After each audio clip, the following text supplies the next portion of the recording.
Magandang araw po sa ating mga kaibigan dyan at sa mga nakakilala sa akin at sa mga hindi po nakakilala sa akin. Ako nga po pala si Wyben Clark Capin. Isa po akong visually impaired or legally blind. Nawala po yung paningin ko totally noong 2019 dahil po sa diabetic retinopathy. Isa itong medical condition na kung saan po nagkaroon po ng detachment ang aking retina. Naapektuhan po siya dahil sa uncontrolled na uncontrolled na blood sugar sa aking katawan, no. Dati po ako ay nasa Dubai para as an OFW. At bago pong lahat, gusto ko lang po sanang magpasalamat sa inyo, lalong-lalo na po sa aking financial advisor na si Ivy Tan.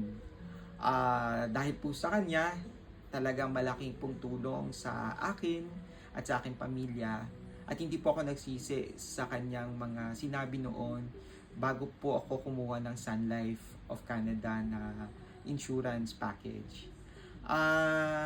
Yun nga po, noon ako po ay isang OFW sa Dubai at noong 2018, mid-year, ako po ay umuwi ng Pilipinas at na-meet ko po in person si Miss Ivy Lintan.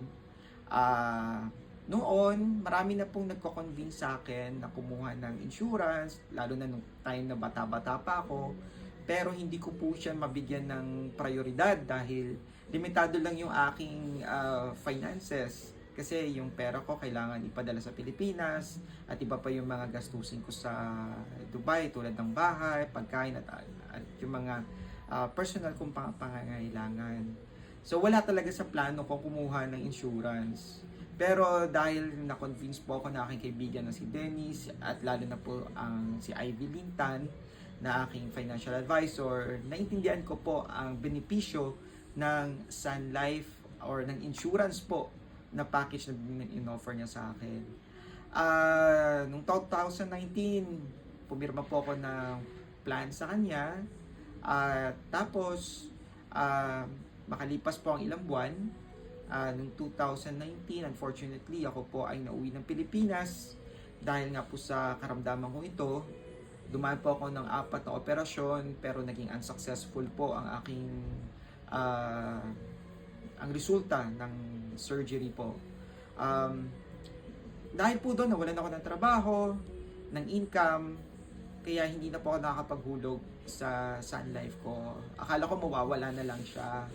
Nagkaroon ako ng lungkot dahil meron din akong insurance sa Dubai pero na binabayaran ko kada buwan pero wala akong nakuha kahit piso. So, etong sa Sun Life, inisip ko na lang na wala akong makukuha. Pero po, sa tulong po ng aking financial advisor na si Ivy Lintan, tinulungan niya po ako para ma-process yung waiver po sa insurance na to. Laking pasasalamat ko po kasi hindi ko po in-expect na wala na po akong kailangan bayaran sa insurance na ito at ang Sun Life na po yung nagbabayad yearly ng aking plan. Kaya totoo nga po yung sinabi sa akin ni Evelyn na talagang totoo ang ino-offer ng Sun Life, garantisado at talagang hindi ka talaga magdadalawang isip na hindi kumuha dahil totoo talaga yung produkto nila. And isa pa po, yung plan na kinuha ko is akala ko yun lang yun, insurance. Pero may kasama pala siyang investment. And lately, nagpapasalamat ako kasi kinailangan ko po na mag-withdraw. Just 2 weeks ago lang, sinubukan ko lang po na i-open at ang mobile application ng Sun Life sa tulong po ng kaibigan ko. Nagulat ako na meron na po palang napakalaki na pondo doon. Natandaan ko na yung sinabi ni Evelyn na pwede ako mag-withdraw. So I got the chance, baka sakali lang ako na mag-withdraw through her help.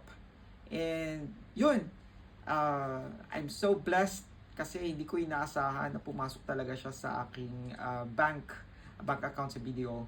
Pumasok yung pera na ine-expect ko. Walang kaltas, exact amount, at talagang mabilis.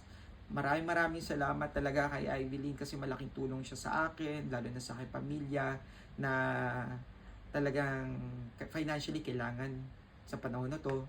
Nakatulong siya ng big time sa akin at sa buong naming pamilya. Kaya po sa mga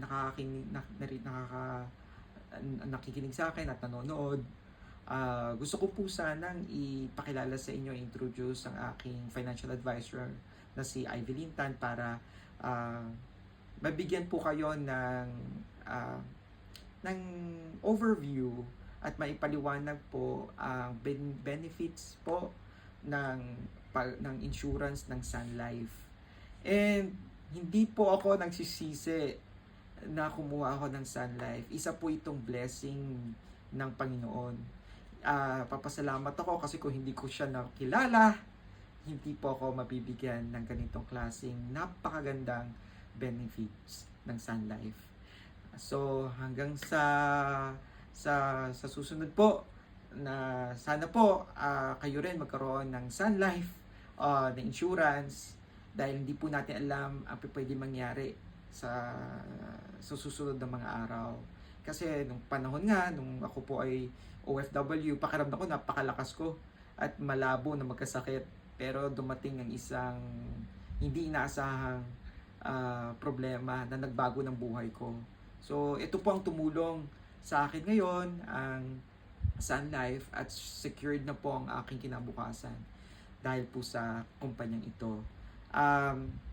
Kung meron po kayo, kung interesado po kayo, please message Evelyn Tan or message nyo po ako para ma-introduce ko po kayo sa kanila.